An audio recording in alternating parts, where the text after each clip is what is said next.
Moin, mein Name ist Sabine Herrmann, ich bin Musikerin und habe am 24. September 2021 mein Album Sangen veröffentlicht. Wiebend, wiebend, wiebend. Sangen ist mein erstes Album mit fast ausschließlich plattdeutschen Texten. Der Albumtitel ist ein plattdeutscher Ausdruck für Gesänge und gleichzeitig auch mein Familienname mütterlicherseits. Meine Großeltern hießen nämlich Abbo und Elsine Sangen. Ich will fühlen, dat ich leben kann, was ich dat will. In meiner Kindheit in Ostfriesland war ich von Plattdeutsch umgeben, aber mit der heranwachsenden Generation wurde fast ausschließlich Hochdeutsch geredet. Das führte dazu, dass heutzutage nicht mehr sehr viele Menschen Plattdeutsch sprechen.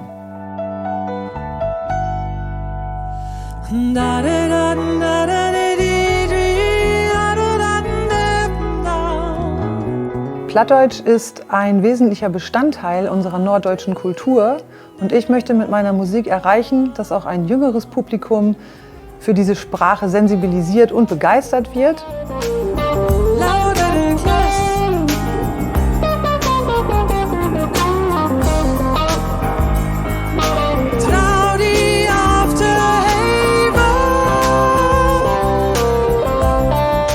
Wir haben deshalb für die Albumproduktion einen musikalischen Stil entwickelt, der die plattdeutsche Sprache musikalisch in einen völlig neuen Kontext setzt. Du sollst pflegen, Lichter sehen fair, laudere Glas, trau die auf der Haven. Du sollst pflegen, Lichter sehen fair.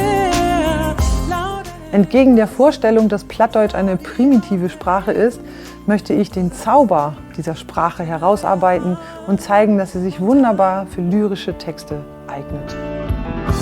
Sehst du, wenn der Sturmstiefel weht und du befohlst, dass du ohne Geist. Es kommt aus dir und ich und trägt dir Rettungsboot. Mein Wunsch ist es, dass ich mit meiner Musik Brücken bauen kann zwischen Vergangenheit und Zukunft, zwischen Tradition und Moderne, zwischen Beständigkeit und Aufbruch und zwischen alt und jung. Hier kommt der Süden, hier kommt der Süden und ich seh, dir sage